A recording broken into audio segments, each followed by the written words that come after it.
connecting to the real nerds is so easy. You can go to our website, realnerdspodcast.com. You can like us on Facebook. We have a Twitter account, @RealNerds. We also have Instagram. You can call us, 720-6nerds5. You want to email us? You can do that too, realnerds@gmail.com. Thanks for listening, and enjoy the show.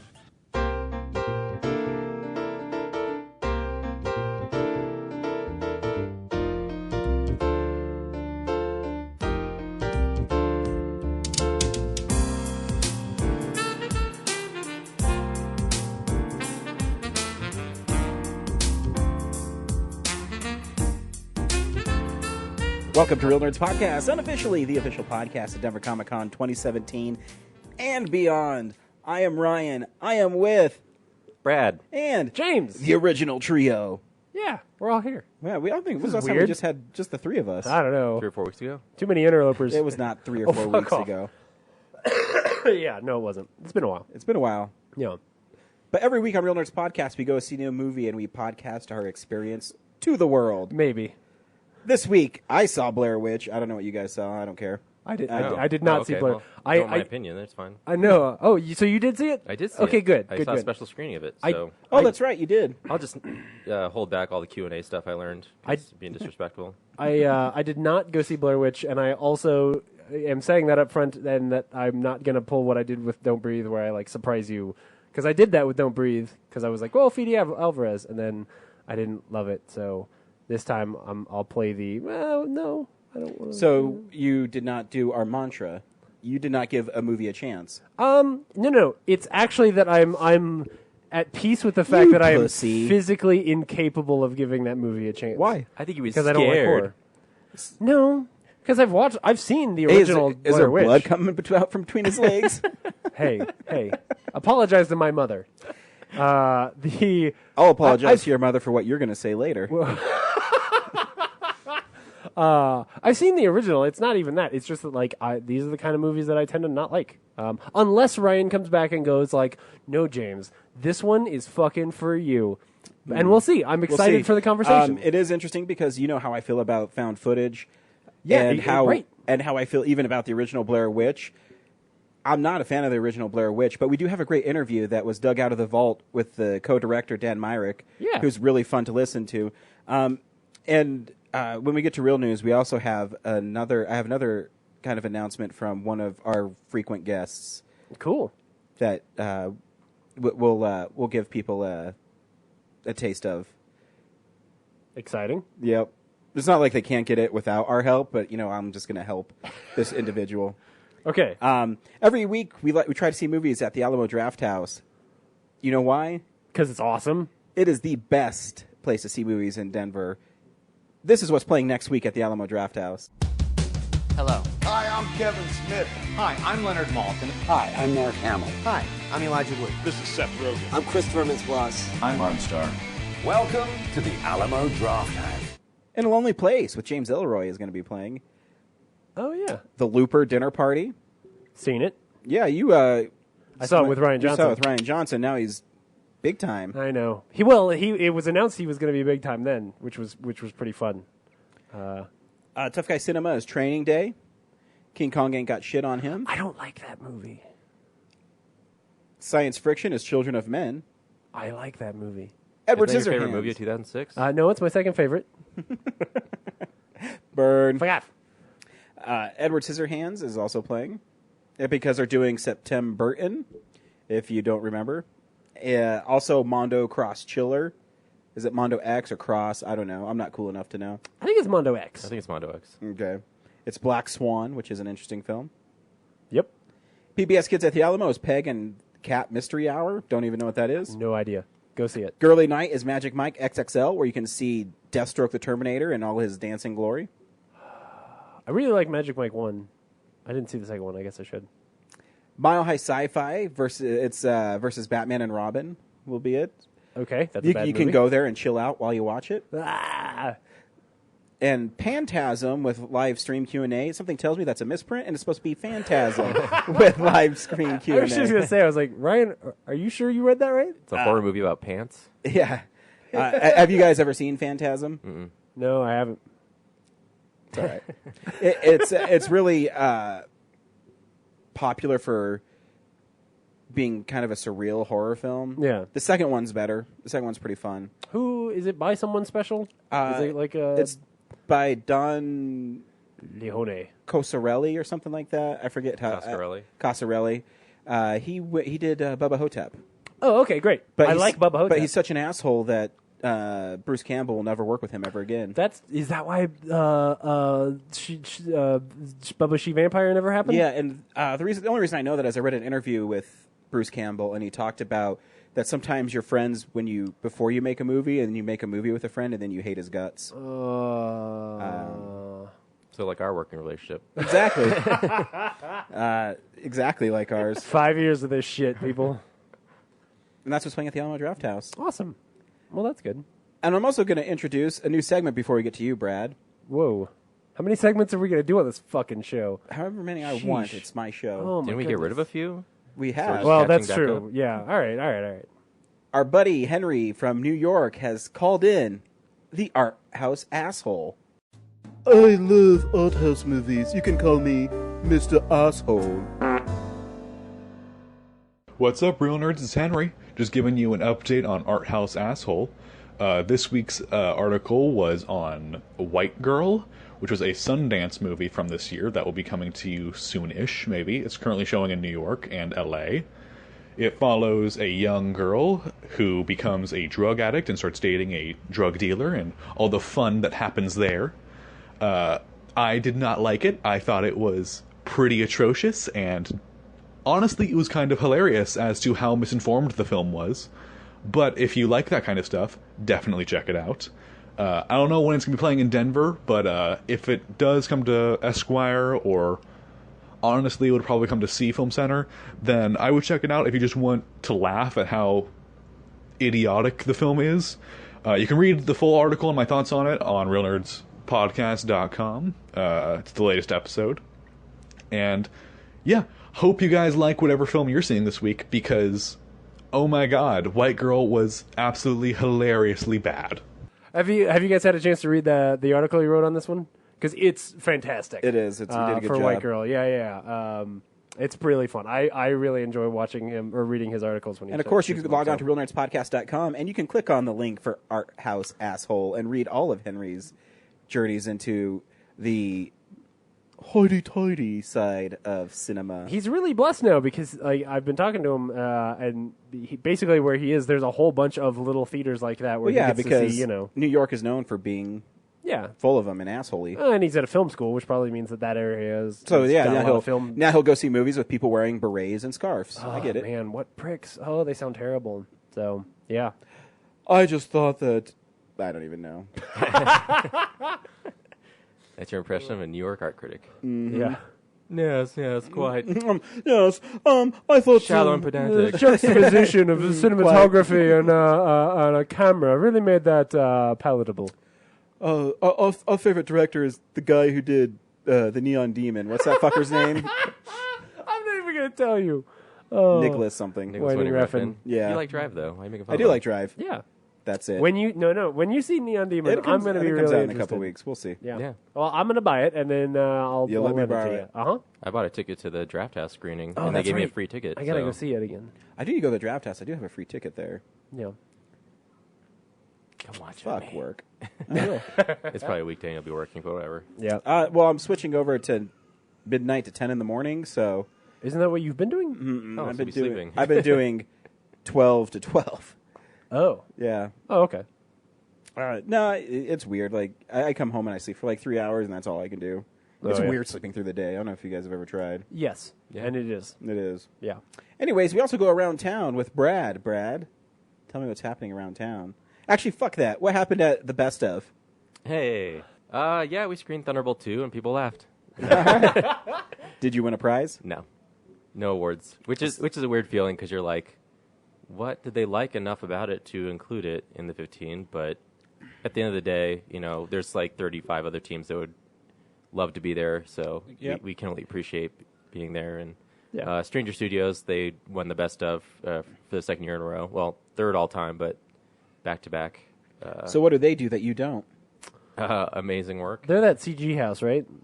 Well, they've Where got like always got like they got friends who are really talented at CG, and then okay. of course the other rest of the group, like they do freelance video production normally. So when they assemble all the best parts, they create award-winning work. So maybe this year or next year when you do it, maybe come up with some better writing, and then you can win something. Maybe not make a movie for yourself this time. No, fuck that. You should always make a movie for yourself. Yeah, I thought it would be really surprised. I was really going to be surprised if we won. Anything, just because it's so just well, our it's such humor. and it's an inside joke. I mean, Yeah. That's the hardest sell I think for that movie. A lot of people who go to the 40-hour film know that you've made Thunderbolt 1, but people coming in cold, you're like, oh, what is Thunderbolt 2? Yeah. Why am I-" Right. But no, I mean, you should always make what you want to A do. movie from 3 years ago. Yeah, who cares about what other people think? Going into it, it was like they kept listing it as just Thunderbolt, and even Thunderbolt 2. Mm-hmm. So, But anyways, Gotcha. congratulations, Brad. Yeah, good thanks. job, Brad. Stay tuned. We got some other stuff planned for it. So Cool. I'll announce that later. Don't put your finger in that socket. Do it. Don't put your finger in it. It'll be a shocking discovery. Oh, the shocker's going to be in Spider-Man. Anyways, Brad, what's really happening around town? Yeah.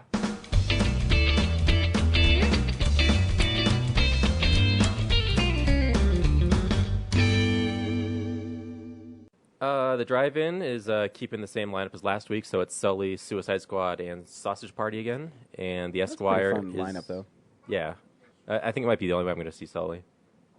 Oh, okay, yeah. I mean, not that it's a bad movie. You guys said it was decent. I haven't seen it yet. No, it's not bad. It's interesting. I would like for someone else to see it, and we can talk about it. But yeah, Well, it's Zach did. yeah, and Zach and I talked about it, and he agrees. He agrees with me. Is maybe the problem, right? Is like it's a kind of boring film that isn't very impactful. And man, the first episode of From the Earth to the Moon is really good and tells the same structured story way better. So anyway, And What's then playing at the Square? the Esquire midnight for this week is The Room / Rocky Horror Picture Show. So, oh okay, Okay. cool. So yeah, I mean that's. I mean, but the week after that is Evil Dead 2. So yeah, that's what's really special. Yeah, I'll have to see if I can get to it. Yeah. Dead by Dawn. I know. I said that because I knew it would annoy you. Anyways, not only do we see a featured movie every week, we watch movies throughout the week in a segment we call What We've Been Watching. So, this is the stuff we've been watching. Really quickly, that T-Rex, I took Helen to the museum, and it was funny because... So you're the person who buys the shitty T-Rex toys that Yeah. are in the store. Well, we were going by the gift shop, and it was in the window. Yeah. And he said, Daddy, that dinosaur's really cool. Aw, So that's I a went and got complete it. sentence. Yeah. That's a complete sentence prize. Yeah, he loves dinosaurs, and we went to the dinosaur area, and that they had... Me and him were the only ones there because it was like a Monday at 10 a.m. Yeah. And they had the volunteer old guy who shows the fossils, and he thought it was so cool. Wait, whose is that? That's mine. It's empty. Oh, okay, sorry. So yeah, James, what'd you watch this week? Not a whole lot. I've been playing a lot of BioShock because the BioShock remaster collection thing that's came right. out. So I beat BioShock 1. That game is great. I'm in it, and I'm into BioShock 2. Which at first I thought like that my only motivation to replay BioShock 2, which I think is a good game, was going to be so that I could get the BioShock Infinite. But as I'm getting into BioShock 2, I'm remembering like, oh, this game is really fun to play. How's the remasters look? The remaster 1 looks really good. 2, I mean, it looks good and it looks better even than the remaster of 1, but I don't know how much they did to that one. Because this was really about, they remastered 1, and it's definitely a few steps up. And then I'm not sure how much Kind they of like did to... Uncharted. Yeah, exactly. Yeah, I'd put it on the same par. Where it looks good enough that you could play it in today's day and age and have fun. And I feel like they improved the controls a little bit too. And then I haven't gotten to Do you think Infinite the yet. So controls improved because now it's running on a consistent 60 frames per second? maybe I think I felt that way about the Uncharted games. I think some of it is that they remapped a little bit of it because part like with Uncharted they remapped or they actually did go in and fiddle with the controls on the Yeah. first one a little. With this one, I think the way that and I played the first one on a PC, but like switching one of the things I remember is switching from plasmids to a gun in the first one was kind of cumbersome and made me actually really hate doing it. Whereas in the remaster version, it's fantastic. So anyway, so that's taken up most of my time. So the only really thing that I got a chance to watch this week was I saw The Gold Rush, the Charlie Chaplin film. The interesting thing, and I wish I had the time to watch it again, because I watched when you get the Criterion, they give you two versions. They give you the original 1925 version, and then they give you the 1942 version with this little blurb telling you that the 1942 version is the version that Chaplin believed was the definitive version of the Gold Rush, where basically in 42, after talkies were popular, he went back, re-edited that movie, and then added in a voiceover where instead of there ever being text cards, he's talking and narrating some of the movie to you. And some of the narration is funny. For the most part, it's really just in place of the title cards. It's just sort of telling you exactly what's happening. But I'd be interested to see it without it, because I think I would probably like it more. Because some of what is so charming about going back and seeing those movies is the way he was able to tell that story without any sound. I agree. I think he's a masterful storyteller for Right. just action. And so when suddenly he breaks in and says this guy feels like this and blah, blah, and you're like, wait, I didn't want you to tell me that. And I'd like to see how differently edited it is, but it's gorgeous. It's a fantastic scan of the film. If you haven't seen Gold Rush, you should totally check it out. It's got a scene on it that commonly shows up in top 100 lists of the funniest scenes ever, which is when he puts forks into dinner rolls and does this amazing little dance scene. It's super iconic. Yeah, so basically the whole movie, which it looks like you could make the movie today for $16 and a handshake. But it starts off he's like a miner going through the mountains, and he runs into these two other miners who are up there, and nobody has any food. There's a great sequence where he boils a boot, and I'm pretty sure they must have made a boot out of black licorice, because then there's this long scene where he pries the sole of the boot off, and he splits the boot with his friend, and the one guy starts chewing on the boot leather, and he's so it's got all these nails coming out of the sole. So he's taking bites off of the sole of the shoe, and then he's picking the nails out of his teeth as if they're chicken bones. It's just a really funny little sequence. And there's a handful of them like that throughout the movie. I don't think I loved this one as much as City Lights, because City Lights, I liked the character of City Lights and the emotional story there more. In this one, there's this girl who's she's the girlfriend of some local sort of jerk, and he falls in love with her. She dances with him sort of just to piss off her boyfriend, and the tramp falls in love with her for it. And then when she finds out that he's in love with her, she and her friends sort of they pull some pranks on him, and so I don't end up loving the story and the character as much as I do in City Lights, where you're really rooting for him to pull through. So anyway, it's pretty good. It's hard to say that I don't love it, because it's still really interesting to watch this movie. So at some point I'll have to bring you a copy. Anyway, that's pretty much everything I watched. Brad? I clearly didn't watch as much as last week, so you'll be happy to hear that. Oh, good. But I did get caught up on The Walking Dead. Oh, wow. And I didn't find the ending that infuriating.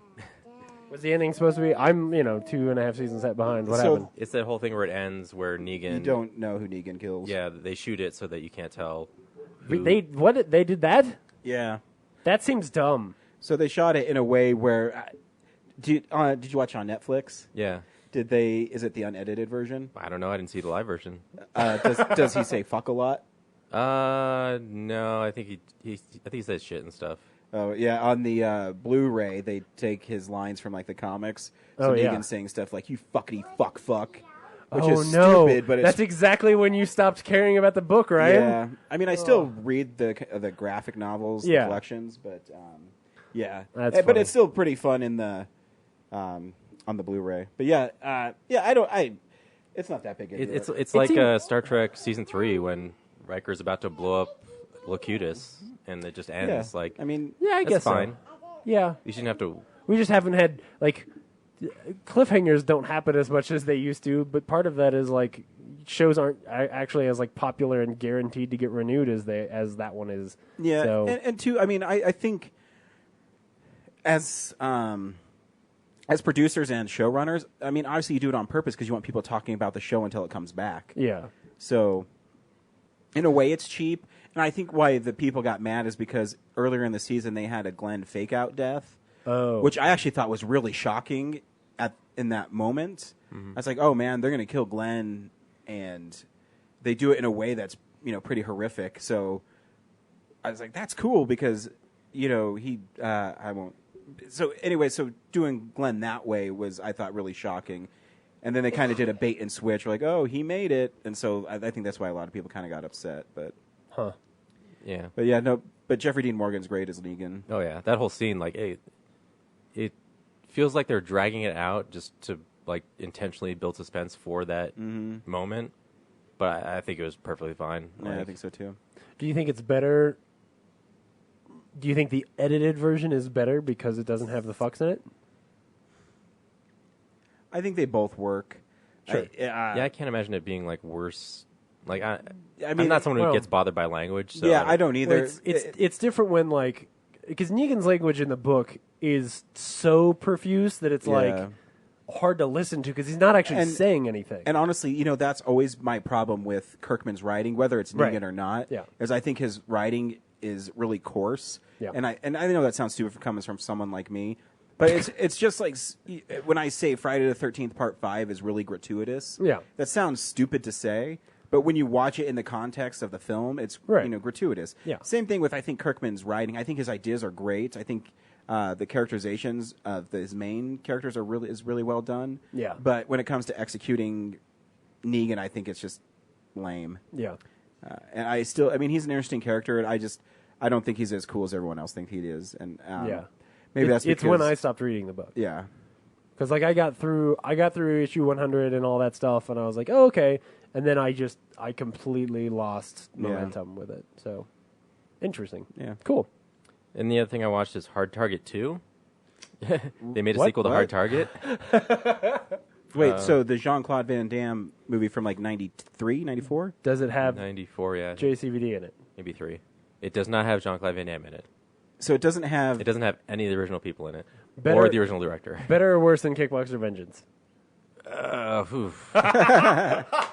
They're about on par. See, I would always upgrade like a shitty one if I had an actor I liked in it, just because I'd be like, Sure. I'd say that maybe the biggest name in this one is Rona Mitra. Always a good sign. And there's a part of the movie where you can tell, like, it just feels like she checked out. Like, she's like, just kill She's my like- character here so I can go home. She's already got Doomsday signed on, so she's like, look, I got my next paycheck. I don't really care about this one. And they got some guy who looks like Lance Henriksen, but that's not his character. And it's the same premise. They're hunting. Oddly enough, it does combine Kickboxer's storyline where there's these two friends who box competitively. Kickbox? What? Is it? No. Oh, I thought you were going to, like, stop. No, I'm just scratching my thumb. Oh. They box. They box, and then they get set up to fight each other for some reason. Sure. And the one guy's supposed to pull his punches, but he gets too into it, and he accidentally punches his friend to death. Wait. He's supposed to fake the fight, Yeah. but he accidentally kills the man. Yeah, I guess his spine was weak or something, but breaks his neck with a punch. Feels guilty about it.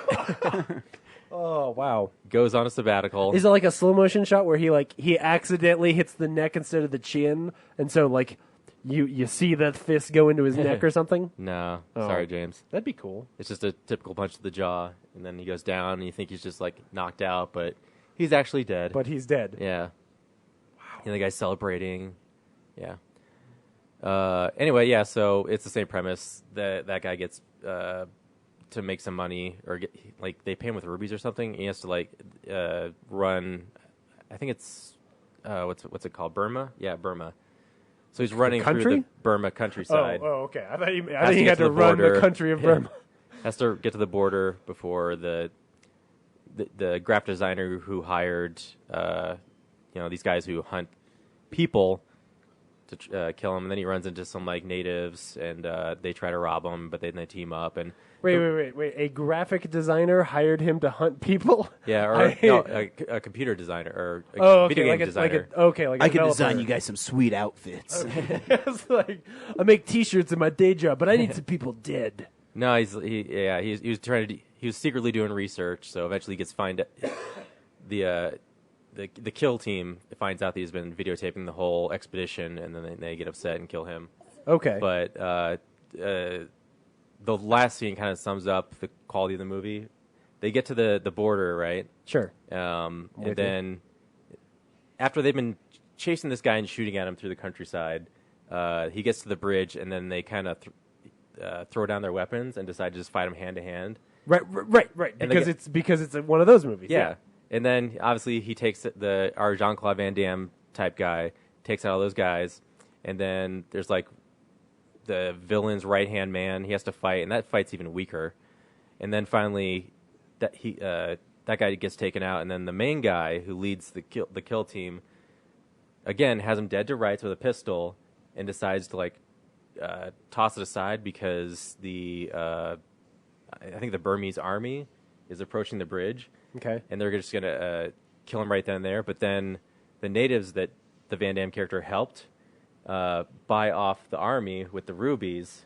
And then the kill team leader steals a gun from the army. And so you can't see it at home, but the position's on the bridge. So there's the Jean-Claude Van Damme character and the natives on one end.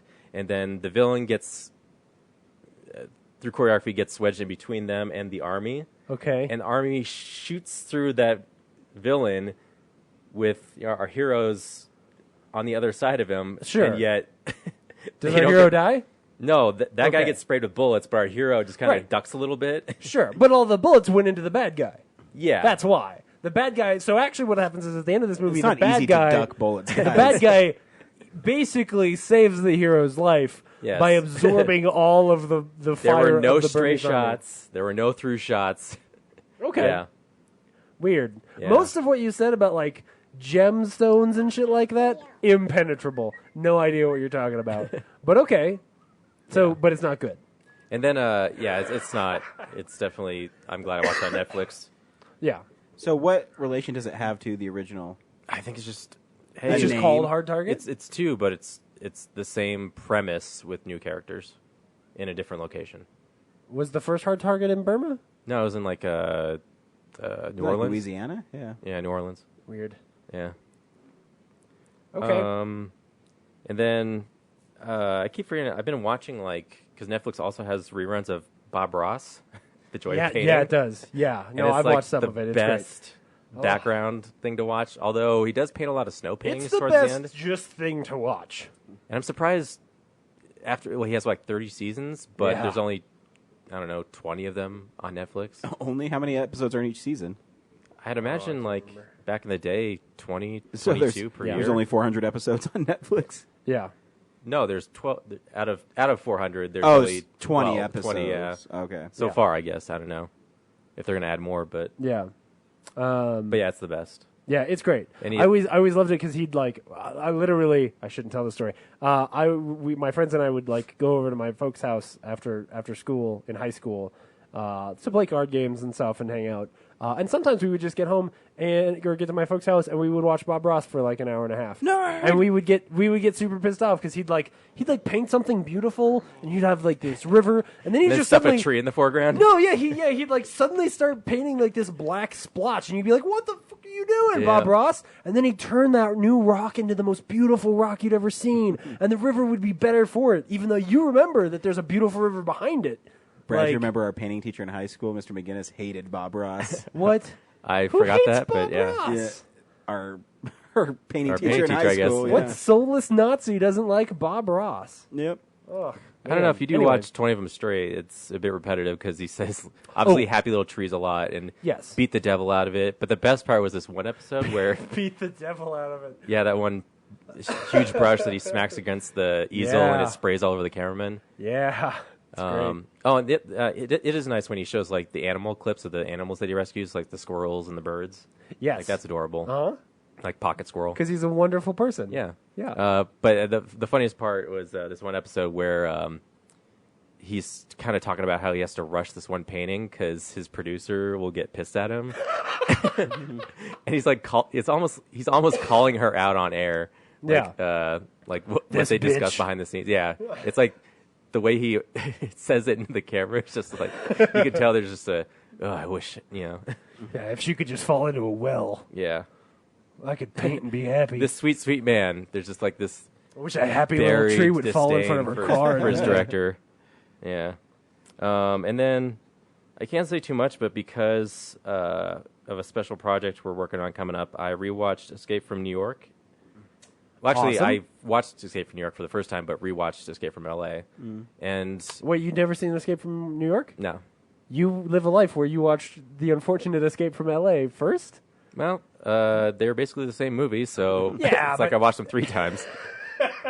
Seriously, like the whole plot point of like poisoning him and then he has to get the antidote, like he has to complete the mission to get the antidote. I'm like, Yes. really, twice? But the Like the rescue I can get, but like that point twice? But the second one's got like the terrible surfing sequence. Oh yeah, And I didn't remember that from the first time I watched it, and I should have. Yeah, it's pretty bad. And then the hang glider stuff, and Yeah, I do think the like sub. Escape from New York is not like the amazing movie that people remember it as, but I Right. think because I it think was the it's first fun. time. Yeah, no, it's fun. It's but I definitely the think- better one. Yeah. But it's really just like they kind of go to places and things happen, and there's like weirdness to look at. Yeah. And I'm pretty sure Kurt Russell says like 5 things in the movie. Yeah.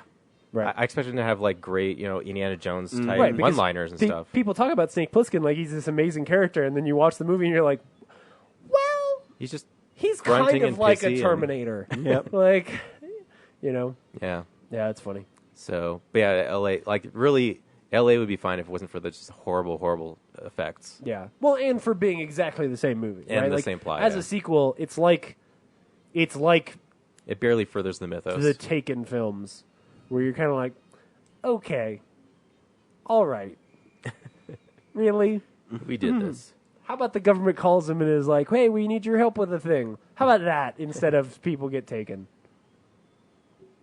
Anyway, was that it? And then last thing I watched, I've been dipping in and out of The Flash, and it's gotten really good the past couple episodes. The show? I think I'm like, yeah, it's season 1, like episode 18, 19 I'm on right now. Cool. Is it only it's coming up on its second season or it's coming up on its third? I think the third one's coming out, and they just released the second one on DVD or something. Oh, okay.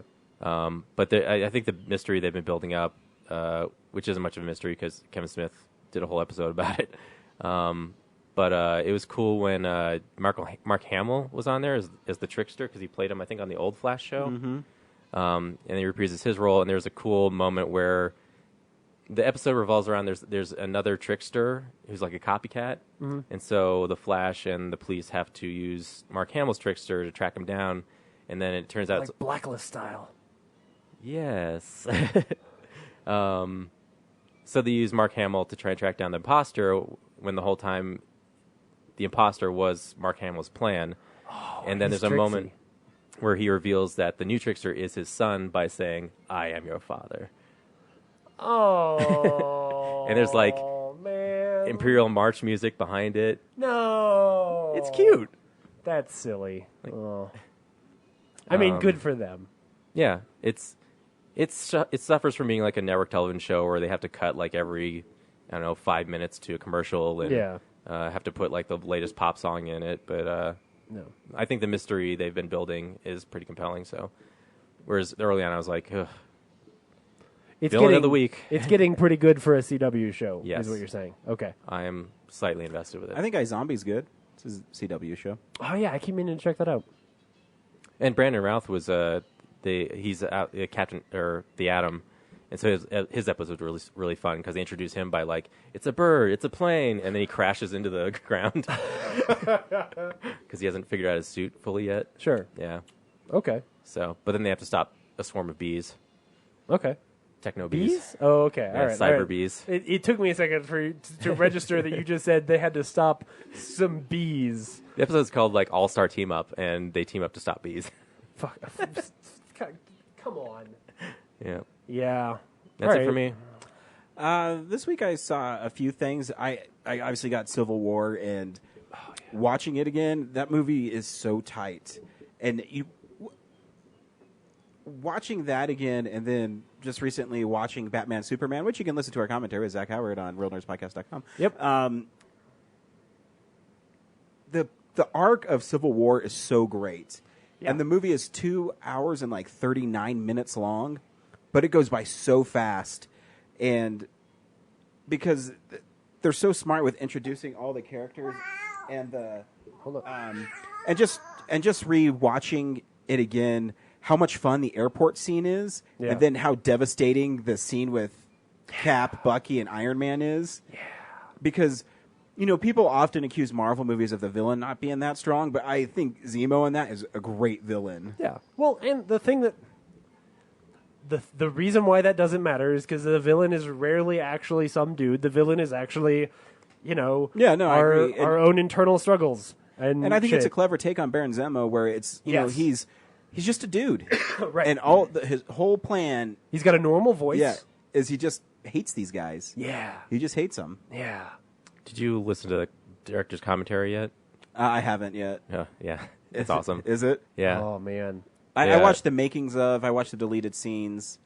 I got that Steelbook. It's really cool. Oh yeah, the Steelbook is awesome. Yeah. They had to fight to get Giant Man in it. Really? Yeah. Really? He wasn't originally he was an idea, but like some producer was fighting him against it, Huh. and they like worked it out on the plane or something. And I forgot, but there were some other cool things that they addressed that were parallels to Batman Superman. So like, I don't know how to explain it. Anyway. Yeah, I mean, it check it is. I mean, Zemo's and Luther's plans are somewhat similar, Yes. but I think it's just held. It's done smarter in Civil War. Right. Oh yeah, like in the commentary they talk about how like their story is based on characters pushing the plot forward, whereas Batman Superman feels like some college kid's essay on Greek mythology, and there's just characters in it. Yeah. Well, they don't say that in the commentary though, right? No, but They don't. they do they talk. don't address Batman Superman, do they? No, but they talked about like how their movies versus DC, like their Oh, wow. characters move their plots, whereas Okay. Yeah. DC is all about like what the mission is. I would agree. Yeah. And that's even what fails about Suicide Squad. Is I have no idea what the mission is. And I mean, the scene, my most favorite scene in the whole movie is when Zemo is there, and they show Tony the video of his parents being murdered. Yeah. And he asks Steve, he says, "Did you know?" And he said, "I knew about his missions, but I didn't know." He's like, "Don't bullshit me, Rogers. Did you know?" And then it's like this beat, and he says, "Yes." Oh, dude. It's the only Captain America got caught in a lie, and Iron Man called him out on it, and it's really good. It's so good, and I mean, and yeah, It wasn't a lie. He was just withholding the He information. was. Yeah. It's a It's They a say lie. that in the commentary. It's a lie by omission. Yeah. Yeah, and I mean, I understand why Cap didn't do it because, when you find out what, and even thanks, buddy, and even Bucky has a great line where, stop, dude, stop, where Steve is telling him, that wasn't you who did it, and he says, "No, it was me. Yeah. I might have been brainwashed, but it was me." Yeah. And I think that's the tragic line of the Winter Soldier. Yeah. Is I might have been brainwashed, but I'm still the dude. Yeah, I remember doing it. Like this Because is him killing of Howard Stark is pretty brutal. Yeah, and his wife. And his wife. And Oh, spoilers for Civil War. Sorry. Which, by the way, speaking of Howard Stark, so there's like a picture of the other guy who plays Howard Stark, like in the papers, but it's the Mad Men guy playing him in live action. Wait. Well, what? no, because in the first Avenger, it's the one dude, and then it's the dude from Mad Yes. Men well, when he's old. to Howard Dominic Stark. Cooper is young Yeah. to Howard Stark, and old Howard Stark is what's his face? Yeah, From but it's Mad weird. Men. Like in the movie, though, they show like a newspaper of first Avenger Howard Stark, Oh, and then like then the guy's the actually getting eulogy murdered. or whatever. Yeah. They're like, oh no, he's been murdered. And So I- they use like, that's funny. Yeah, and I he's still still kind of young Howard Stark, but he's older. Yeah. I still don't know how Marvel like de-ages actors, but it looks amazing. They should have just taken the two of them and done that thing that the internet does, where they like meld the two guys' faces together, and then done that, especially because it's a still image. That would have been awesome. Though the whole audience would have been confused because they'd be like, "Who the fuck is that guy?" But yeah, interesting. No, it's a great movie. Yeah, for Oh, sure. damn it! There's something I heard. There's the last minute. What was the last thing? It was like right there on my mind. Melding two images. Howard Stark is dead. No, and there's- the Winter Soldier. Like there's something That's from all I that can do. I can that help. scene that like they didn't get done until like 2 weeks before the movie came out. Oh, sorry. Oh, that's all right. That's all right. Well, we're all gonna go listen to the commentary. Just listen to the now, 'cause, commentary. yeah. It's great. Is there a Nice Guys commentary on the disc? No, Oh, okay. it's like two Yes. like weak features. Oh They're shit. like 5 minutes long Yeah, too. it sucks. Because I watched that this week as well, but didn't talk about Yeah, it. But I was it's, suddenly curious because a Shane Black commentary on that would be Young amazing. lady, Yeah. a porno young lady. Or a young lady. Yeah, I also last Spider-Man movie I had to watch with Kellen was The Amazing Spider-Man 2, and it's hard, much like Brad, when you're such a fanboy. When I watch that movie, I'm like, I don't know why people hate this movie so much. It's so fun, and I'm pretty sure if they just would have cut out all the stuff with Peter's parents in it, the movie probably would have worked a lot better. Probably, yeah. Sorry, which one? Amazing 2. Spider-Man 2. Amazing too. Okay. Yeah. Because Yeah. I still think the performances. I think Andrew Garfield's great in it. Emma Stone's great in it. I think for me the weirdness of the Green Goblin or the Baby Goblin in that movie, like I don't love the design, and he kind of feels shoehorned in. Like that's the thing but I love the sequence. Yeah, So no, it's I get just it. like it's one of those old conversations. Yeah, I mean, I see. I like the idea of who the Goblin is. I like the idea that it's Harry that is the one who kind of goes off the deep end. Yeah. And Dane DeHaan's really great in it. Oh, yeah. And Emma Stone's great in it, and I think it's shot with more confidence than the first one. And I think the first one's a fun movie too. But Yeah. I mean, I still really like. Kellen really liked it. Well, he's 2. Yeah, and I'm 35 and I still love it. And I don't know, dude. It's my fanboy me. I still like get teary every time Gwen Stacy dies, and because I think that sequence is shot beautifully. It's really good, yeah. But yeah, it's still a fun movie. I love the spider sense in it in Times Square when he's fighting Electro, when he's trying to save all the people. It's just I think. Much like Spider-Man 3, where I think Spider-Man 3 is a fun movie too. I think sometimes it falls under its own weight. But I still don't think it's as bad as people want to say it is. No. It's not the worst. No, not Which, at all. As Spawn is. I feel like Right. when Yeah. Jamie Foxx is before he becomes Electro, I feel like I'm watching Jim Carrey. Yes. Yeah. Yeah, that's I so mean, weird. Like it's an odd performance. As the It is. Riddler. It is. It's a weird choice. It's like a kids movie comic book. And then, of course, Yeah. there's lightning Performance. bolts on his costume. Yeah, A costume that I he mean, makes from his energy. I mean, I've mentioned that before. Like, that's the one costume because I think, like, Spider-Man's costume in that movie, I think looks great. Yeah. That's the one costume. Like the lightning bolts on it really irked me because Yeah. it's just so cartoony. But it looks good. It just doesn't, it doesn't make sense. Yeah. There's something about like when you take an actor, especially somebody who's usually really cool, and then you try to make them as nerdy as you can by giving them like thin hair and making them look meek. Because the Iron Man 3 does it too, and Guy Pearce in Iron Man 3 I think is a whole lot better. Oh, yeah. Like there's something about that kind of character that just tends to rub me the wrong way. Yeah. Fine, I get it, but I still think Electro on screen looks amazing. Oh yeah, once he's Electro, it's really cool. He's that sort of because I ultimate- always thought Electro would be a cool Spider-Man villain to have on screen for sure. Yeah. But yeah, it's a fun movie. Yeah. I watched a movie that it's called Night of the Living Dead, and it's a zombie film, but it's kind of in the vein of Shaun of the Living Dead. You didn't misspeak there. It's No, Deb. Deb. Okay, right. Yeah. So I just wanted it's to make sure. Deborah. Yes. So I was reading up on it, and it actually has really good reviews. But it was started on a $100,000 Kickstarter campaign, and the script was so good that I forget who the cinematographer is, but he won like an Oscar. So he came on and basically was a cinematographer on this film. He had won an Oscar. Yeah, Not for this. Not for this. I forget what it was for. I'll have to look it up. Or he was nominated, but he came on because he liked the script and he didn't get paid for it. Oh wow! And shot it, and the movie looks great. It's actually pretty funny. It moves really quick. It has I forget the lady who plays Deb. She's really funny in it.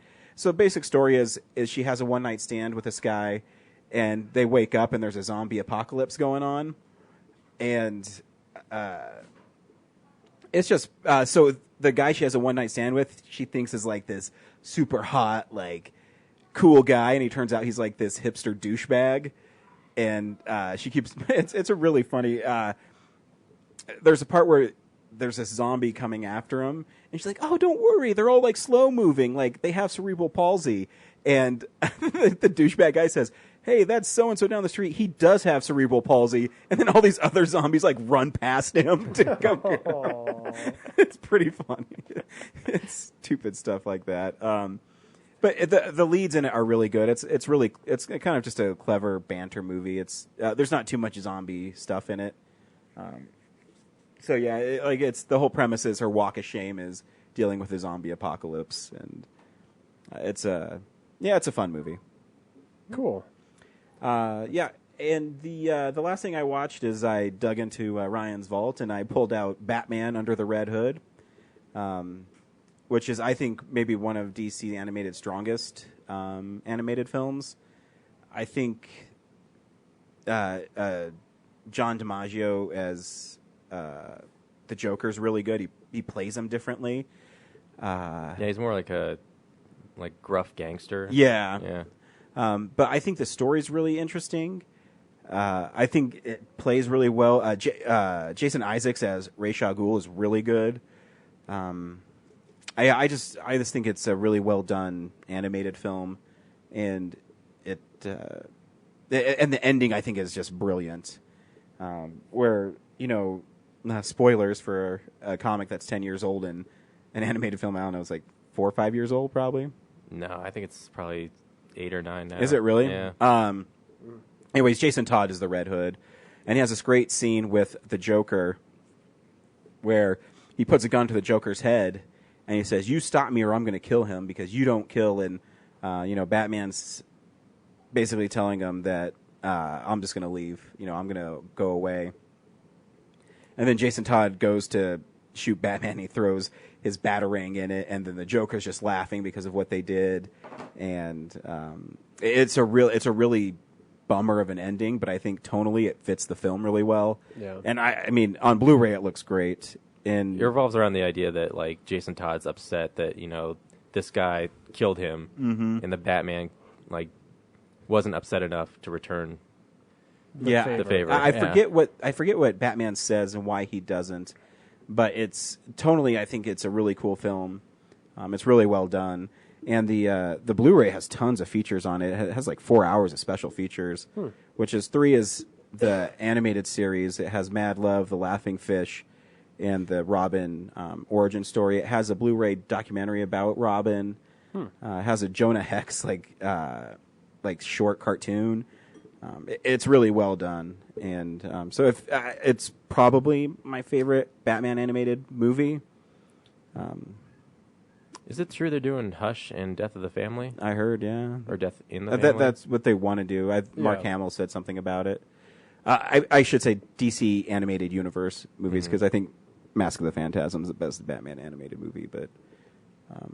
Yeah, it's really good. Is Mask of the Phantasm technically a different universe? Oh yeah, because that's a Paul Dini. It's not different. Yeah. It's the animated series universe.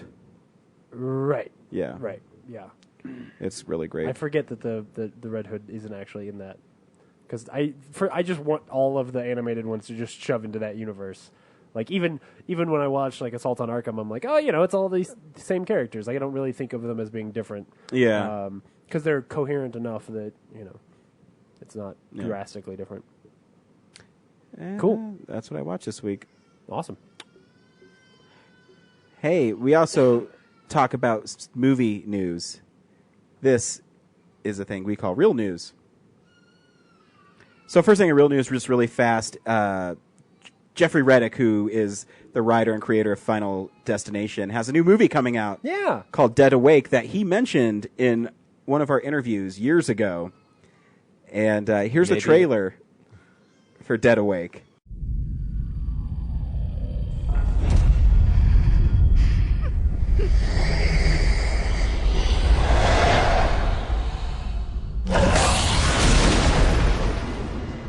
What's making you scream at night? Just a nightmare. You know, the one where you're falling and you're about to hit the ground. Or how about when you wake up and you open your eyes, but you can't move? Feels like something's holding you down. You know something's in the room with you. Something evil.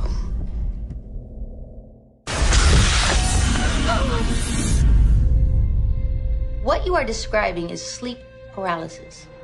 You see, when we sleep, the mind shuts down the body so we don't act out on our dreams. It just feels so real. You've seen it, haven't you? This is a case study conducted. The deaths of hundreds of people who died in their sleep. All of these victims reported seeing someone on top of them, strangling them. This all just seems like superstition, right? It paralyzes its victims and crushes the life out of them. The hag can paralyze your body, but not your mind.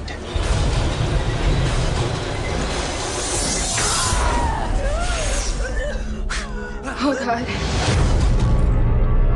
I've seen it. It's real. And once you can't fight it anymore, it takes you.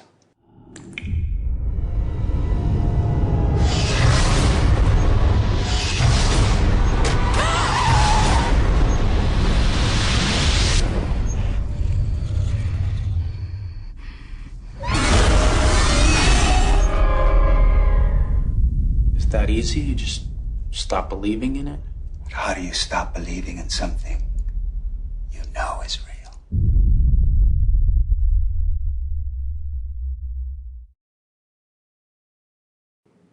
Anyways, Dead Awake deals with sleep paralysis, where when you wake up, you can't move. And Jeffrey mentioned in our interview that he always thought it would be fascinating if when you woke up, there was a demon on you, and that's why you couldn't move. Yeah. And that's the premise of the movie.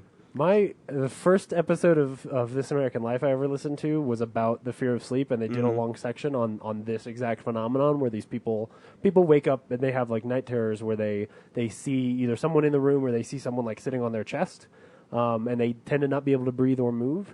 And it has to do with there's a thing that your brain does to keep you from moving while you sleep, that if that doesn't shut off when you wake up, and people have that disability, like, then you can lay there and not be able to move because your brain isn't sending signals. Anyway, and I always thought it was terrifying. And when he described this movie to us, I was like, oh, that is such a cool idea. So this is a weird horror movie where I'm like, I might need to check this out. Yeah, I obviously just want to support it because he was so nice. I'll never forget, the first Mile High Horror. He just walked up and sat down and was really gracious with his time. He says when people say they have 10 minutes and they sit down and talk to us for over an hour, I think it's pretty amazing. And we have a few interviews with him, and you can go back and listen to our archive with him. I think we have another one somewhere. Yep, that'll surface. He's an absolute sweetheart. I mean, it might have been, we might have unleashed it when we unleashed the Dan Myrick one in the same vault. We might have been able to dust it off, so we'll have to see. Yeah, really awesome guy. So I just wanted to give him a shout out because not only is he, a cool horror writer, he's a really nice guy, and he always remembers me when he's at Mile High Horror the next time. Always says nice things and always wishes me a happy birthday on Facebook and stuff. So he does that to me too. I know. What a sweetheart. He's a nice man for someone who's like a Hollywood guy, and So congratulations, Mr. Reddick. I'm glad you got that project off the ground because I remember you talking about it 3 years ago. Yeah, it's really cool. So what else we got? Great. Paul Walker might show up in another Fast and Furious movie. I got a lot of different news, so we're going to fly through some of this. Did you see this, Ryan? No. So I believe his name is Caleb. He's one of the Walker brothers. In an interview, talked about the fact that like Vin Diesel called him and was like, "How would you feel if your brother showed back up in another movie, like later down in the series, just to give it closure?" Which I think is contradictory to the last movie we saw, where it got complete closure. Yeah, and like, I think the last ending is pretty brilliant. And like that and movie made everyone in the theater cry, and it's a Fast and Furious movie, and you made people cry. You don't need to touch that again. You need to go back to making Fast 5 movies. Like, come on. Also, the star of the movies are now The Rock, so like let's move on. But anyway, Yeah, they might be making a prequel to Mad Max Fury Road, or at least so says the rumor mill. Basically, there's for the last 3 or 4 days now, there's been this rumor that. So do you have to make a prequel or a sequel? Can it just be another film set in the universe? Look, I mean, that's one of those things where if they do it right, I don't think it is. I don't think it's necessary to make it obvious, but we get enough of her character in the movie that if you set it at a different time in her life, so for example, if it's earlier and she's living at the Citadel, then it's forced to be before. If it's while she's wandering the wastelands before she gets to the Citadel, and that's made clear, then it's forced to be before. It just depends how you handle it, right? Like what elements of the last story show up. So you're not telling me a Mad Max sequel. You're telling me a. Yes, this would only have Furiosa in it. Okay. Is the theory, which I'm totally fine with, because all I care about is the universe. Mad Max is a cipher anyway. He's not the main character of Fury Road, and he's hardly the main character of any of his movies. He's a cipher in Road Warrior. And that's what I mean. I mean, Road Warriors, yeah, the second Mad Max movie, but is it really a direct sequel? I don't know. Right. Riggs, yeah. I mean, it kind of has to be because his family dies in the second one. Yeah. Or in the first one, right? So if he doesn't have the family in the second one. Yeah, I mean, I get that part. Or a different way to say it is, where does Fury Road fit into the original trilogy? Yeah. That's a good way to ask the question, because it has to be before Beyond Thunderdome, but who knows where it exists between the other films. And even then, like, it theoretically could be after Thunderdome. He just shaved the silver wings off of his head. I don't know. It doesn't matter. The universe is what's cool. The other Mad Max news this week is they're releasing a black and chrome edition of Mad Max Fury Road. Yeah, it's a 4-part, or it's all 4 of the movies in one set called the High Octane Collection, which will have the black and chrome edition. Yeah, but you can also buy the black and chrome separately. Oh, did they? Yeah. Oh, okay, cool. It's right there. Oh, okay. Mm-hmm. Great. I thought that was. I guess just it has them like a plugging couple the other poster. documentaries on it too. So Yeah, if you want to so see it in black and white, they're gonna double dip me for that movie. Or you could just desaturate your TV. I know it's not George Miller's exact black and white color values, but the cover is different. It's a materialistic thing. That's the problem. Anyway, Mary Elizabeth Winstead's going to be in Fargo season 3, which I think is fantastic. We love her. Yeah, just cast her in all things, and cast great people in that. Tom Cruise is definitely going to be back for Mission Impossible 6, because we mentioned that last week. So I wanted to put that to bed. The internet freaked out this week, as it does every week, when pictures of Batman hit the internet, which honestly, why even post pictures of the Batman, right? Like, the internet is going to hate anything you show them. So in this case, it was basically the Batman suit from the last movie, but it's got goggles, and Zack Snyder was like, tactical suit. And people lost their fucking minds.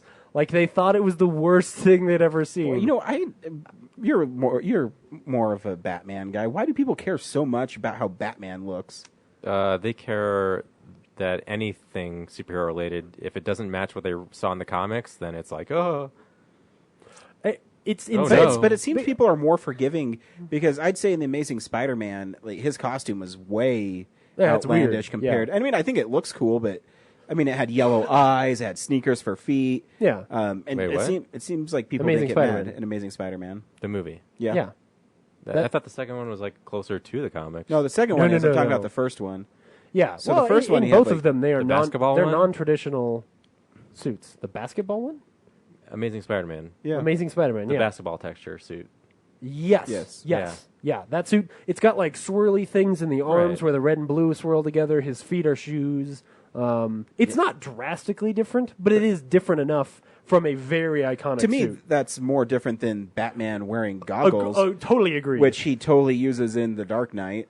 Yeah. Yeah. I was just asking because you're more closely, No, I'm fine. It's like, it's probably not even going to be, it's probably one scene in the movie. Like, he just has to, like in Batman and Robin, they changed to the ice suits. Like, this is his tactical suit. Or he's doing detective work and he's like, I need to get a closer look, and it goes, right, like the video game. Yeah. Actually, he's the Batmobile and is right next to him, and there's sparks. Yes. He's probably just welding the Batmobile with goggles. Oh my gosh, that would be cool. Well, Zack Snyder does say it's the tactical suit, but It could also be like I said last week about the Shocker, where it's like when you see it on film, it looks amazing, right? Like, who knows? Like, people need to calm the fuck down. Anyway, it does look like the owl, though. It does in that shot. He does look like the owl, yeah. like the night owl. Yeah, yeah. I think too. It's at a point almost now where no matter what Zack Snyder does, he's not going to win. Yeah. Which is such a shame because especially after like, I do genuinely feel like Batman vs Superman is not his fault. He is doing a lot of good things with something that's kind of broken. I don't think Batman Superman is that terrible. No. But what's wrong with it? What are you, a Batman Superman apologist? Am I? Hey, dude, go back to the episode where we reviewed it. Like I've been apologizing for that movie from the first day we reviewed it. It's just also not very good, and I'm angry that I had to buy it. You didn't have to. I had it. I brought it with me. I know, but I felt like I needed to. I don't know. Anyway, plus too, like Batman's entering a world where there's like superhumans. Like he can't just have a skin tight. Carbon fiber mesh. He has to put some armor on. Yeah, right. Oh, yeah, because this is for Justice League. This isn't for the Batman movie. Yeah. Who's the villain of the Justice League movie? Probably Darkseid. Injustice? Or Steppenwolf. Oh, that's right. It's Steppenwolf, yeah. Or Darkseid. God, I don't give a shit. Yeah. Well, remember in the Batman Superman Ultimate Edition, you saw Steppenwolf. Right. And I know. He was communicating to Lex Luthor through Darkseid. So I'm guessing Steppenwolf is going to be the villain, and then Darkseid's going to show up at the end. I'd love it if the band Steppenwolf became the villain, and it was just and they go on a magic carpet ride. Heavy-handed music about how the Pusher's a real piece of shit. That would be fantastic. Anyway, in other interesting comic book news, this had been talked about in the past, but I thought this article. Did you see this thing about Rebecca Hall's interview about Iron Man 3?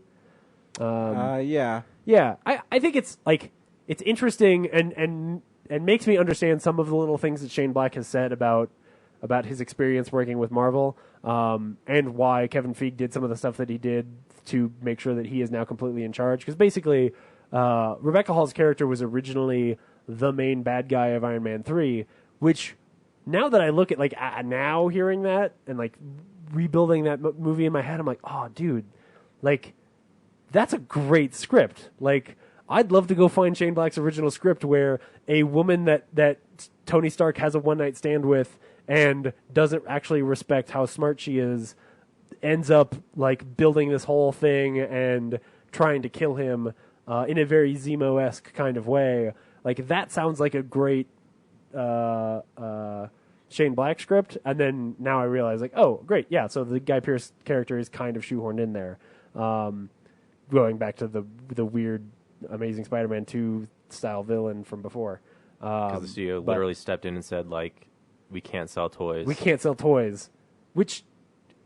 Did they make a Killian toy? I don't remember. I think they did. They probably did, and it was probably like just the beefy one where he had the big tattoo and he was like orange or whatever. Right? It was probably just the super villain one from the end. They did what DC does, and they take the stock, like, Alfred and Bruce Wayne, like, suit body. Yeah. And they probably just like did something like that with like if there's a Tony Stark in a suit, they just repainted the suit part and put Guy Pearce's head on it. Right. Well, and to me it's just insane because it's like, well, then just go like do what you do with every other movie and toy where you just make some other villains to sell. You know, like I was walking through the Walmart and they had Batman vs Superman like action figures, and one of them was the Aquaman, and I was like, what the fuck? He's not even in a movie yet. Like, you guys can just make toys. They made like 50 million Iron Man variations. Yeah. And it was just sort of sad to hear to read her interview and have her say like, yeah, and then one day I came to set and they were like, how would you feel if we just shot you and you were gone forever? And she was like, well, that's not as much fun as the script I had to start with. So anyway, hopefully it's the kind of thing that now that Kevin Feige is in charge will not ever happen again. But still.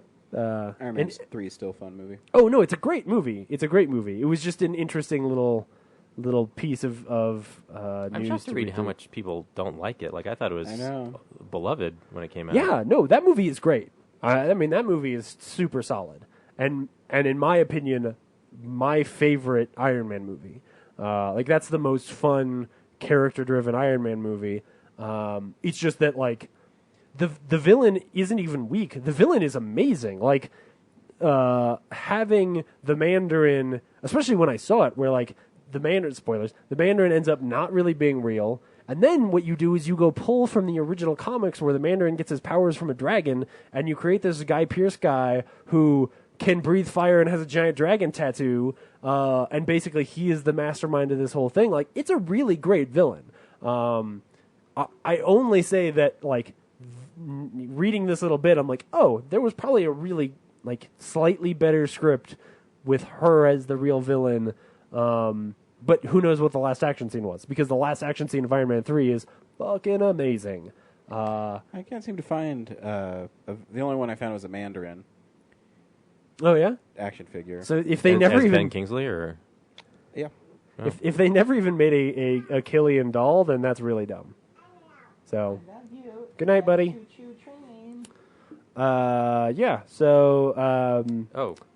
Right. So, Brad, you sent this to me, because, like, we have to mention this, because we mentioned it the first time that this happened, that the Cinemark basically pulled their demand of the Century 16 victims' families to pay their legal fees.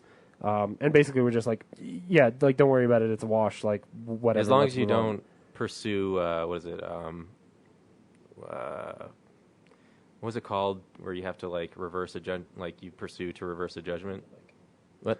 I forget the term. Yeah, no, I know what you're saying. And I remember it in the article, and now I can go find it. What's it? Appeal, yeah. As long as you don't appeal the ruling, right? We won't charge you the...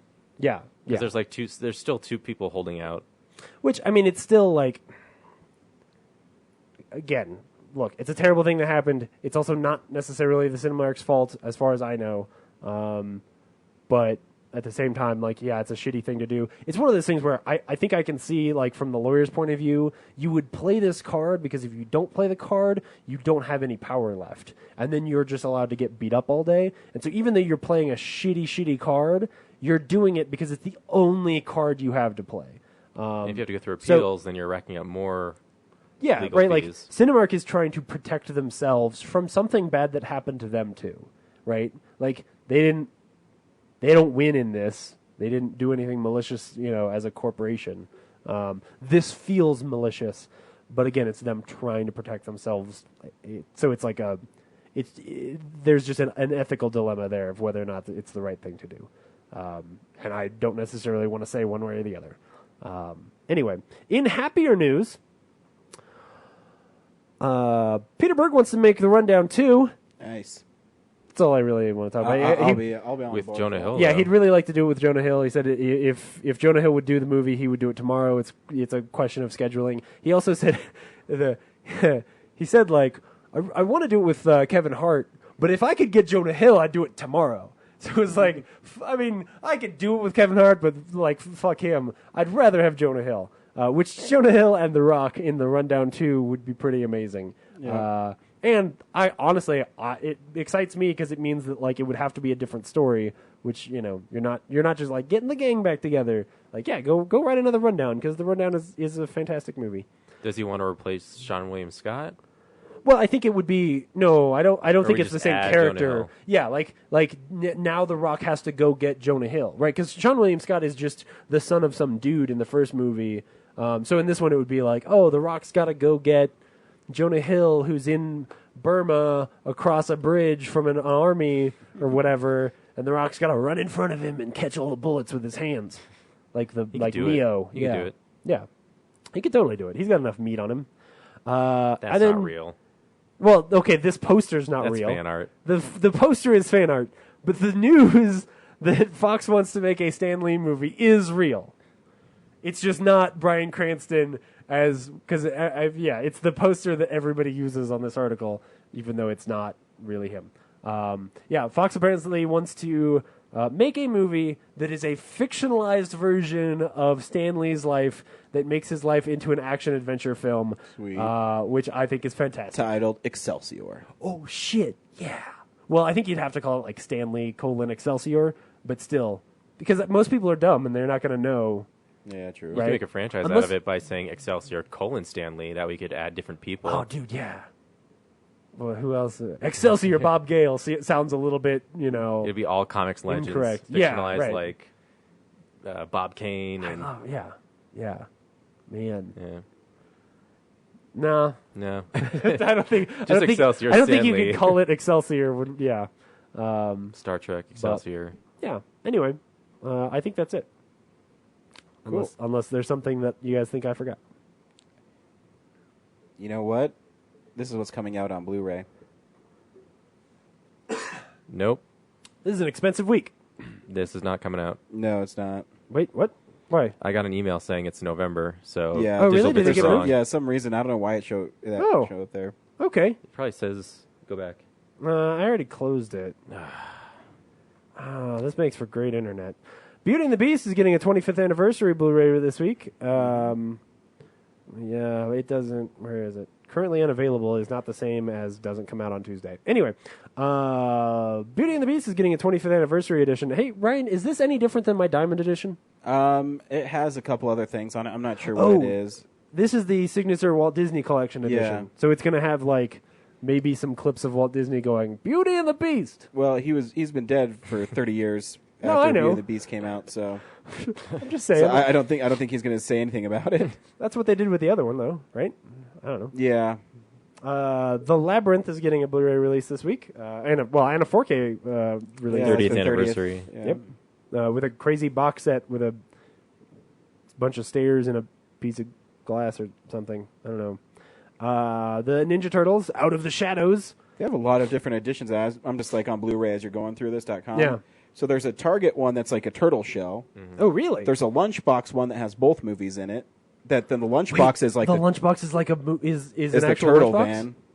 Oh, but is it Yeah. big enough that it's like a real lunchbox, or is it just Yeah, like I'm guessing a so. metal pack?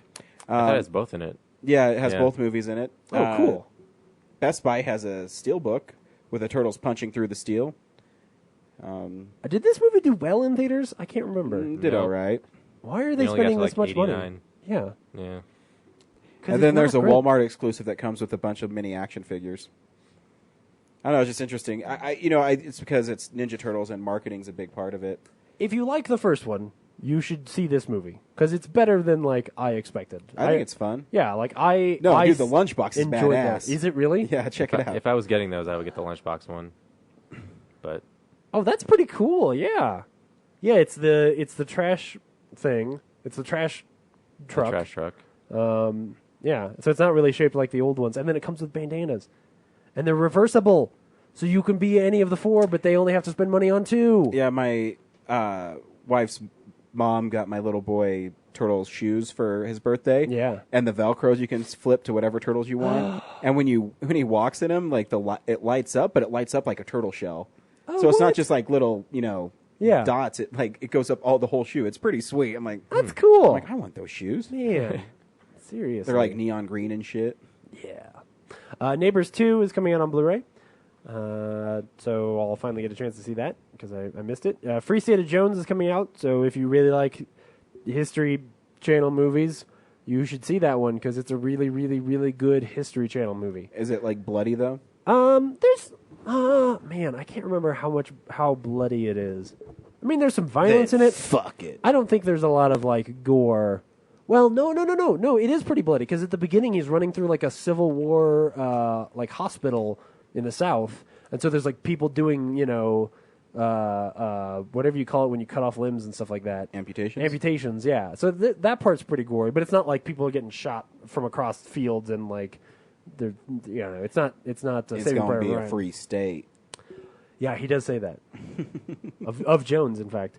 Blood Simple is getting a Criterion edition this week, which I'm pretty excited for. That's one I'm gonna have to pick up, as well as Cat People. Not the 80s version. No. The old. I have the 80s version. Jacques Scream Tournier. Factory. Yeah, It's collector's edition.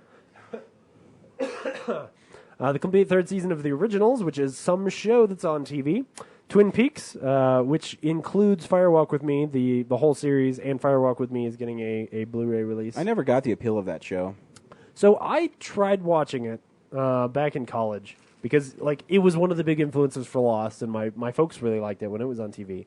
And I think they're like there are germs that are really cool in that show, but it's so I don't know how better to say this than poorly acted and off the walls crazy, and I can see through the veneer. Like, I think at the time people watched it, they had never seen something like that before.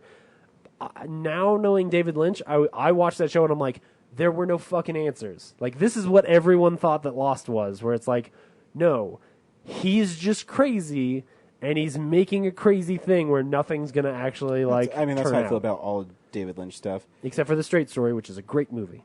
And I'll never own any of his movies on Blu-ray DVD because he doesn't allow chapters in it.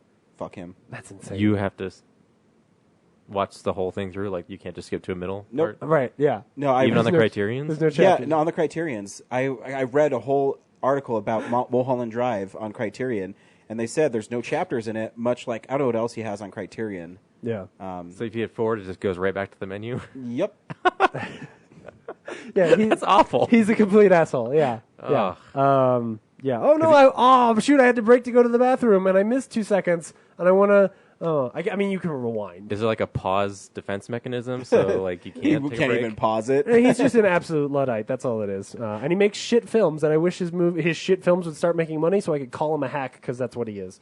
Midsummer Murders, which is better than anything David Lynch has ever made, is getting its 18th season. They misspelled summer. No, it's in the place. Anyway, it's a British mystery show that if you like Probably British drinking mystery shows, tea and shit. Probably, yeah. The Enemy Below, which is an old Robert Mitchum movie, and then High Noon is getting it's Olive Signature, which this is the first time I've ever seen Olive Signature. Anybody know who's releasing this? Okay, anyway. Olive? Yeah, no. Olive Films. Oh, their signature one is a lot like the Shout Select. I figured. I don't, because Olive would take really obscure films and just put them out on Blu-ray with like a theatrical trailer. Yeah. But now they're putting some extra stuff on it. It looks like a cool release, or at least the cover looks cool. And I've never seen High Noon, and I have to see it now because they're talking about remaking it in a couple years. So, anyway. Going back to the Enemy Below, so they made a movie of Ryan's Wiener. Ooh, That's right, because it divides and conquers. What the fuck? Beware the Blob, a.k.a. Son of Blob. James, because vagina spreads. God damn, I don't need you. Fuck you. Well, you said what? Like you didn't understand what I meant by divide and conquer. No. So I wanted to let you know. No. I'm gonna throw this juice box at your head. Beware the Blob from 1972, a.k.a. Son of Blob, which is I don't know. Ryan, do you know anything about Beware the Blob? I don't. Okay. Well, moving on to the next thing. Arrow is releasing Dead End Drive-In, which is an amazing cover.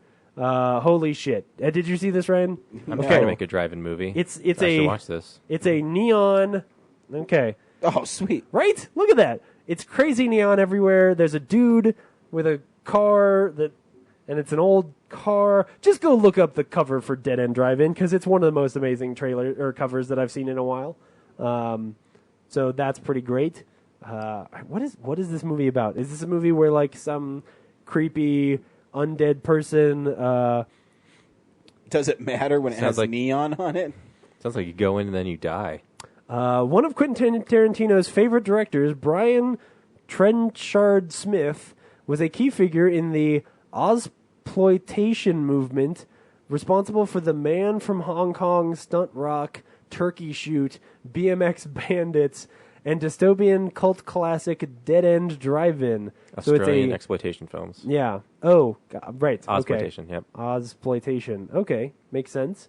Set in the near future where the economy has crumbled and violent gangs play havoc in the streets, the powers that be have decided to lure the delinquent youth into drive-in cinemas and keep them there.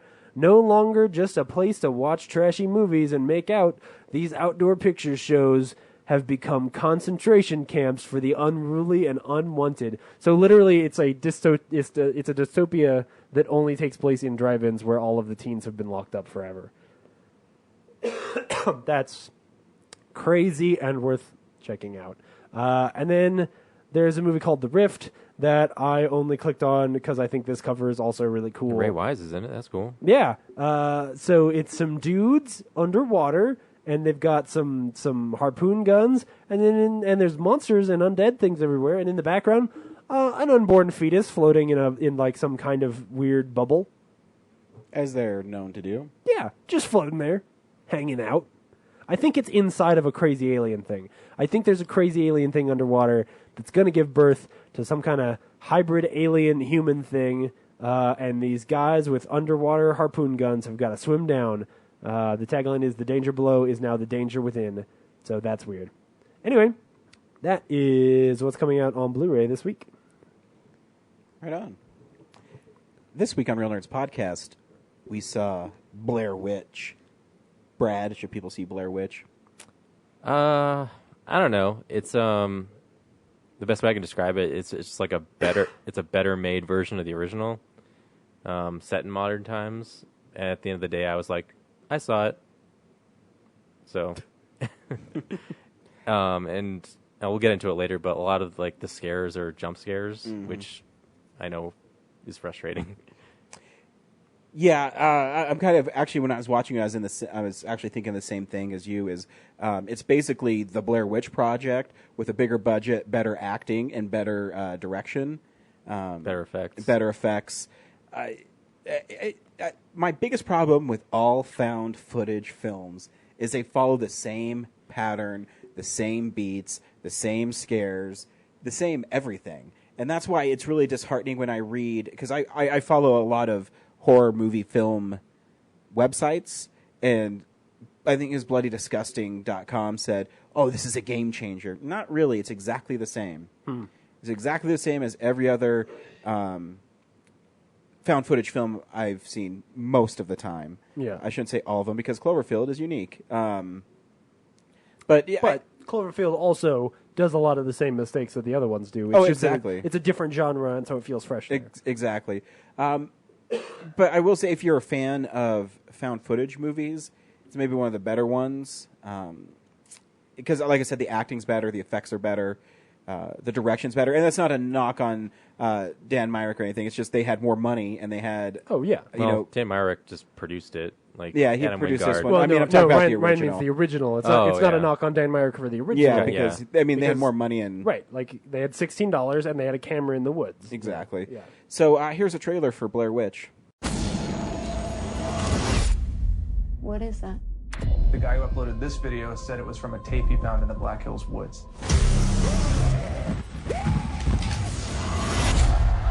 I think that might be my sister. You really think your sister could still be out there after all these years? If there is any chance I could find out what happened to her, I need to try. Legend said there's been a curse on these woods. Do you believe in the stories about the Blair Witch? Oh my God.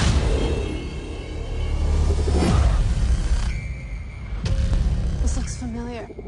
We've been walking in a circle. No way. They're everywhere. Who could have done this? You did this. Oh my God.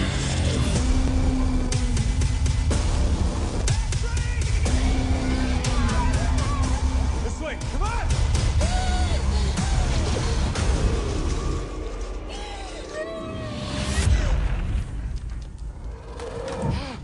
There's something out there. We found it! That's not your sister. That can't be her. Come on! Get in the corner! Don't look!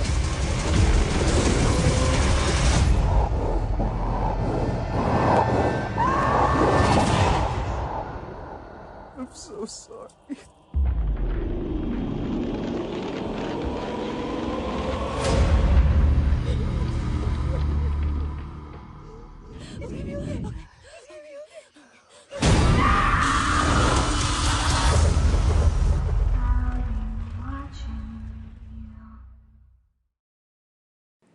So, the story is... I would say if I was going to watch another Blair Witch movie, this is the one I'd want to watch first.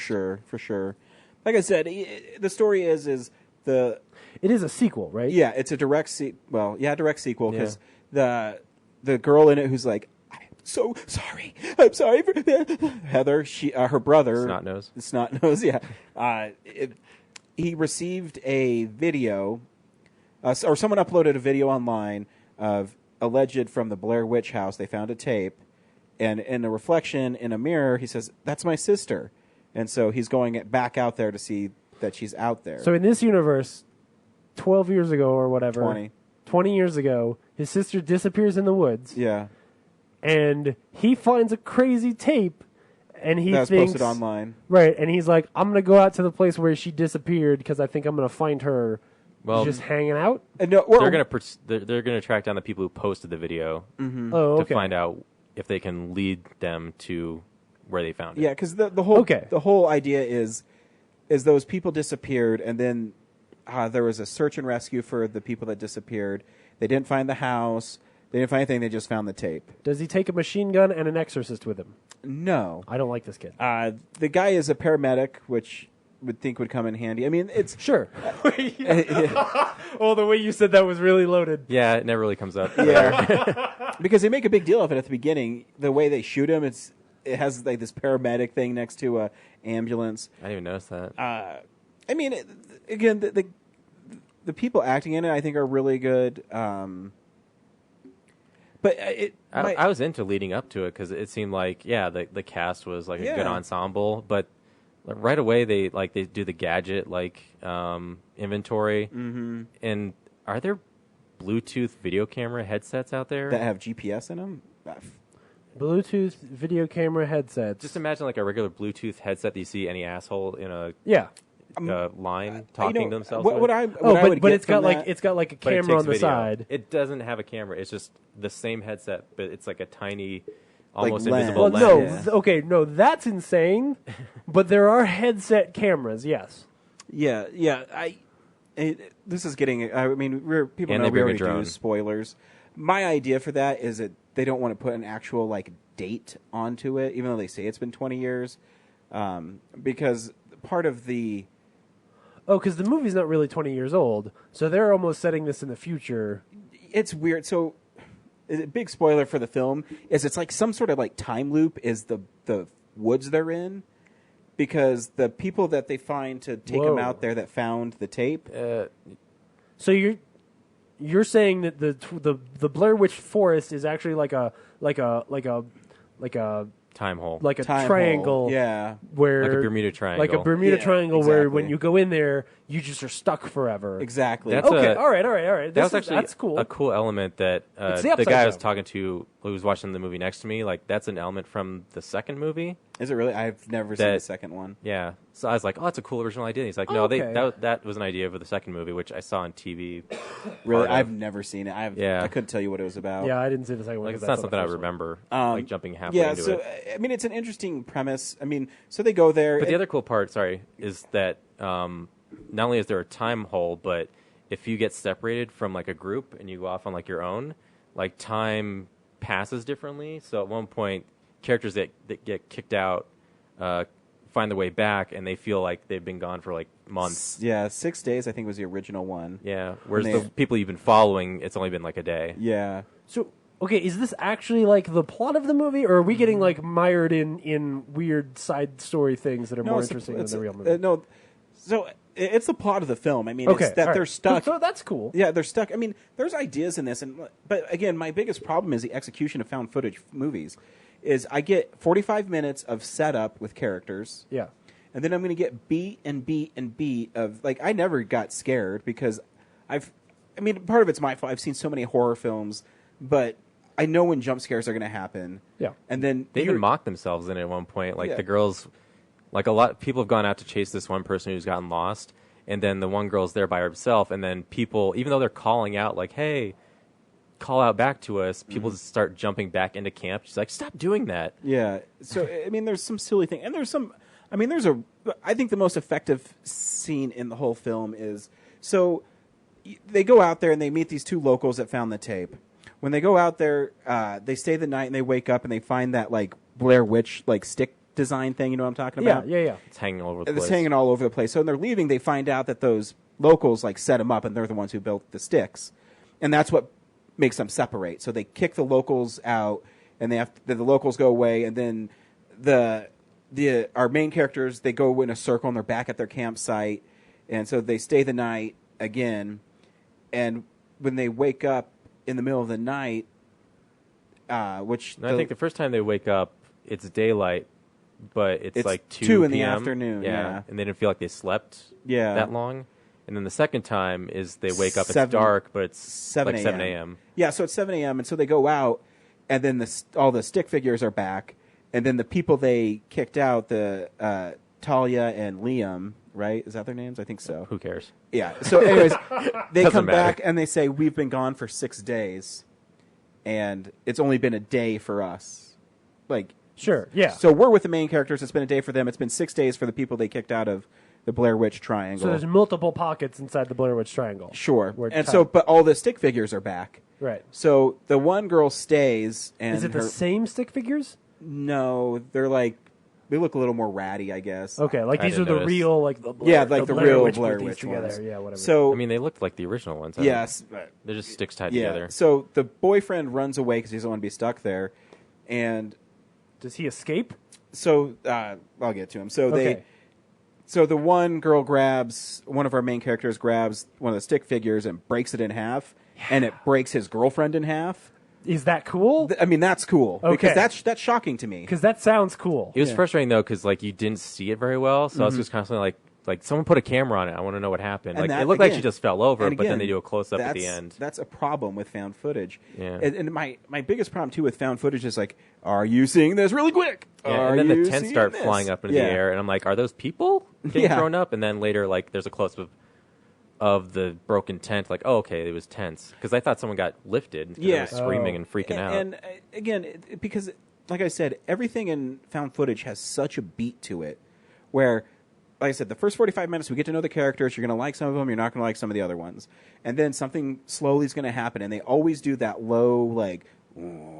Yeah, there's just tons of sound design of like, Yeah. what was that? Did you hear that? Yeah, and like breaking trees. Yeah. And again, I know sometimes there's an old saying that when you don't see it, it's the Jaws thing. When you don't see what's happening, it's more terrifying.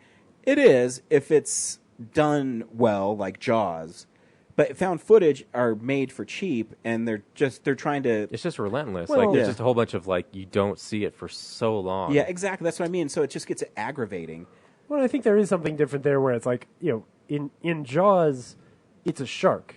Like, it's not a supernatural crazy thing. So you where, can picture a shark in your head at any right, time. like you already Exactly. believe that it's real. Whereas when it's horror, if you don't see it, it's harder to necessarily be scary because you don't know what's right. Like, yeah, and that's where that I make started. sense? Yeah, I started getting frustrated with them, and I love Adam Wingard. I think he's a great director, and I think he did a good job making this movie because of and the constraints of what the film had to be. what else has he done?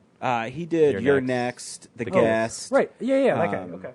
And there's that part where like the drone's stuck in the tree, and then the one girl who's like growing that thing in her leg tries to go up the tree, and then you're just like waiting for something special to happen, and she just falls out of it. Yeah, she just falls out of the tree. See, that just makes me more frustrated because then I think like, well, how cool would it be if the guy who directed The Guest directed a movie called Blair Witch that's just not a found footage movie, right? Yeah. Because the story you're telling me sounds cool. No, like I said, the film is there. It is. But my biggest problem with I've always said this as long as I've been on this podcast, as long as you guys have known me. Yeah. The problem with found footage is they don't show you enough. They give you a headache, and the beats. I don't know, Brad. Maybe because I watch so many. Do you feel like you know what the beats are going to happen in those movies? A little bit, but like I said, I was more distracted by just like, okay, here's a sound to scare you. Here's another sound to scare you. Yeah.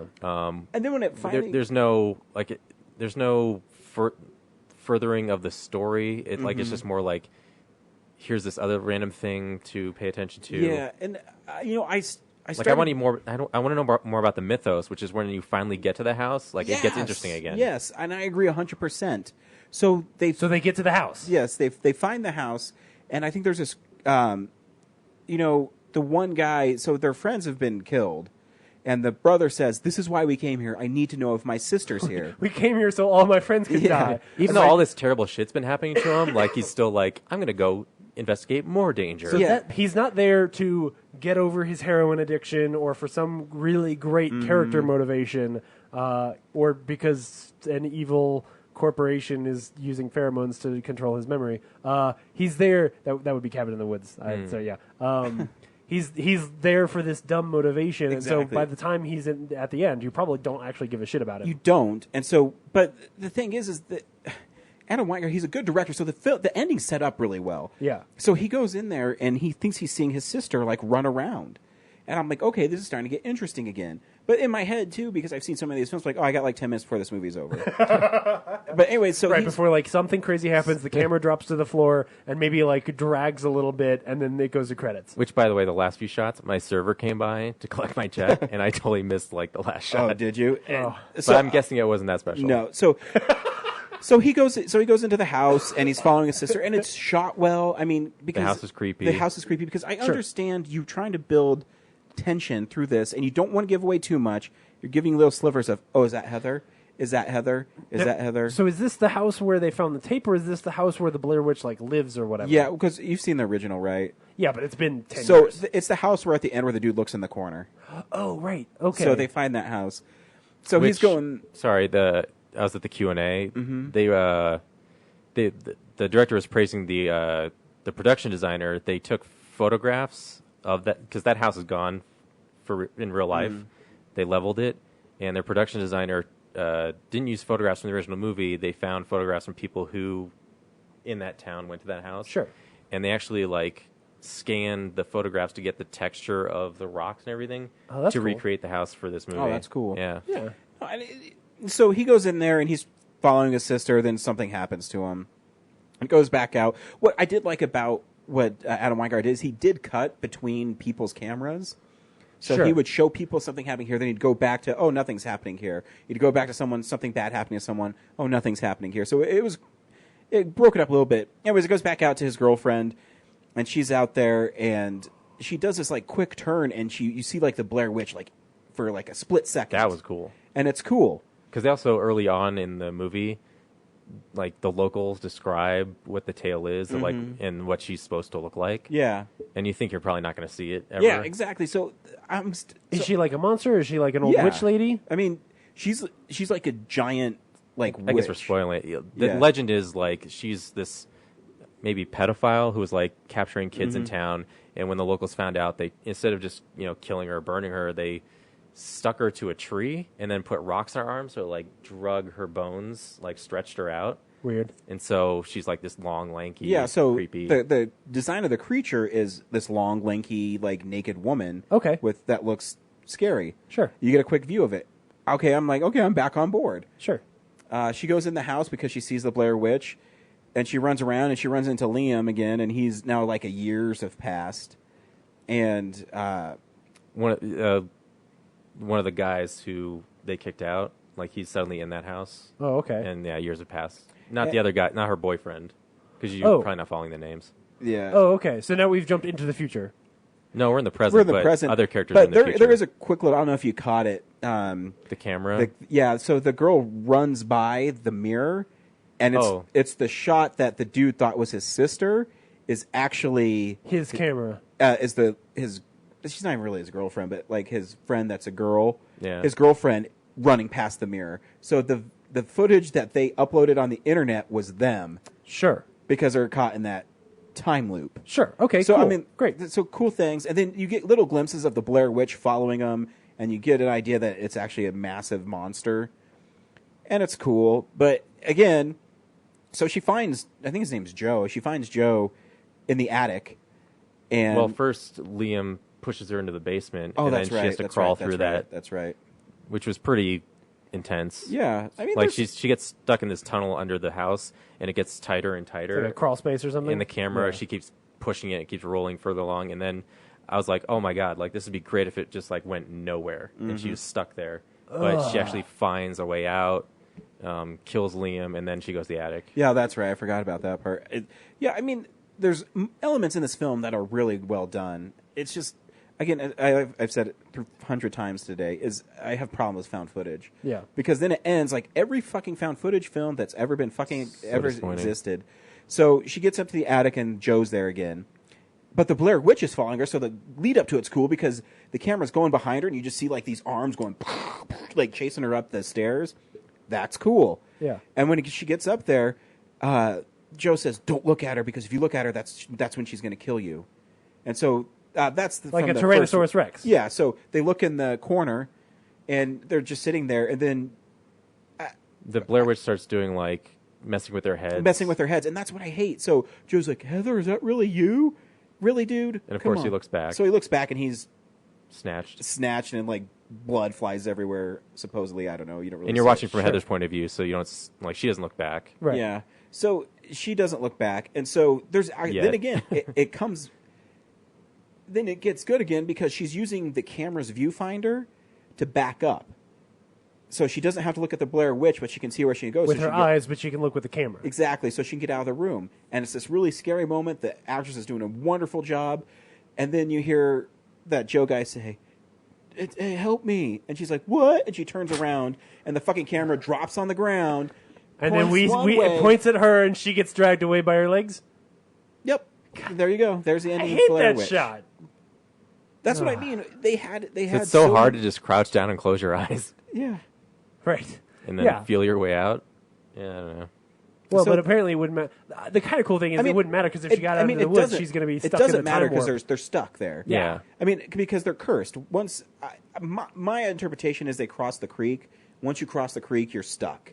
Sure. Because it's the Blair Witch's woods now. But I'll also say kudos for not doing the whole map shit again. oh yeah, oh my god, I would have. all the being lost in the woods, like. Well, they're lost, but- purposely lost the map thing. And Yeah. Right. Yeah. So it's a better done movie than the first one. There's like me and Brad talked. There's some elements that work, but again, my biggest issue: similar beats, ends with the camera dropping. Yeah. Why can't it? Why they just need to find if they're going to make found footage, they need to make it creative. I think it's better than all the Paranormal Activity movies because those ones were. It's just one stupid thing after another. I mean, I guess I haven't watched the last one. Is the last one on Netflix yet? That's usually when I watch them. Okay, if she's using the viewfinder, Mm-hmm. doesn't that mean we're looking at since we're watching the footage, we're looking at the witch as she backs up? Yeah. Okay. But you never see the witch. They never show it again. Wait, what? Yeah. I mean, she's looking behind her, but like she's still not in the shot. She's Yeah, the still like witch this, is never in the shot. Okay. She's just like That this seems confusing. ephemeral thing. Yeah, again, what Brad was saying, they're using sound design. Like, you can hear it. Sure. But you never really see her. I mean, when she's running up, you see her arms. You see, like, little quick glimpses of her, but you never... There's never a full-on, Yeah, like... so I think there's no payoff, because, to me, because Yeah, you're I mean, it building seems up like the it would have thing. been better if I she mean, like. what does the Blair Witch do with these people? Yeah. I don't think know she. either. I think Just she tortures them, I guess. breaks them in half or something. Puts them in. She probably hangs them in the trees and puts rocks in their socks or whatever. Yeah, I you mean, said. that'd be cool. I think it'd be great if instead the last shot is the Blair Witch picks up that camera and, like, maybe throws it out the window, and then there's people hanging from fucking trees with their legs and arms being pulled down. Just give me something different than the camera hitting, pulling, and someone's legs being dragged Yeah, away. because usually the monster / creature does not interact with the camera, so that would be at least different. Yeah. You know. But whatever. And I don't see why looking into the camera instead of directly at it would change. I know. I feel like if you're still seeing it, even if Right. the camera was shooting it, it would Well, still and if she's activate backing whatever. up, if she's backing away from the wall, from the corner, doesn't that mean that now the witch can come in front of her and then she sees the witch? Yeah, I don't know. See, that seems weird. Exactly. That's, again... What should have happened was the witch should have picked up the camera and put it on her own head, and then she walks around and she, like, makes breakfast and, tortures people. Like, if the witch picked up the camera and they showed her killing people, I think would have been interesting, too. Sure. It's just something different. Because they're trying to do what... the first one was so successful because of the ambiguity of everything that happened throughout the film. Like, is this real? Is this happening? Right, because all the marketing was so fantastic. Exactly. That nobody knew if it was But real. now that you know that it's not, I mean, push the story more. Yeah. Push it. Absolutely. But again, it's a competent made film. It's better than the first one. Yeah. But again, it just doesn't do anything for me. And like Brad said, I feel the same way. I saw it. So Ryan, It's experience. It's experience. One time in the theater. Should I see this movie? Okay. Yeah. So I was like, James would hate this. I can't believe he's even seeing it this week. No, I wasn't. Yeah, Yeah. because it was because I did. I pulled that trick on Don't Breathe, where I said I wasn't going to see it, and then I did it anyway. And then I ended up being disappointed. And at least that movie had something going for it that I'm actually glad I saw Don't Breathe. Whereas with this, I was just like, I don't know what I would... I feel like I would just be pissing I think Don't myself Breathe. off. I think Don't Breathe is a more interesting premise. Oh, absolutely. That's my point, right? Between Fede Alvarez and the premise of that movie. I mean, the first half of that movie is fantastic. And if the second half were the first half, I would have adored that movie. But yeah, so this week I was just like, yeah, I'm not going to play that game. I'm just going to not see this, and I will wait. And if Ryan says, like, no, James, you'll actually like this, then I'll go see it. Mm-hmm. But you won't. There's so much stacked against it. I just gave you the whole movie too. So right, yeah. What's gonna happen is I'm gonna get home and like look up The Witch because I'll be like, well, I want to see what her crazy arms look like, and then I'll be disappointed because it'll be like some weird shot where you basically barely see her, and then I'll be done. Yep, there you go. You just saw the movie, and then I'll watch some *Halt and Catch Fire* and go to bed. Yep. Next week on Real Nerds Podcast, we'll be seeing The Magnificent Seven. Yeah. I'm excited. Yeah, it should be fun. Yeah. Yep. Till next week, bye. Bye. Don't go in the woods.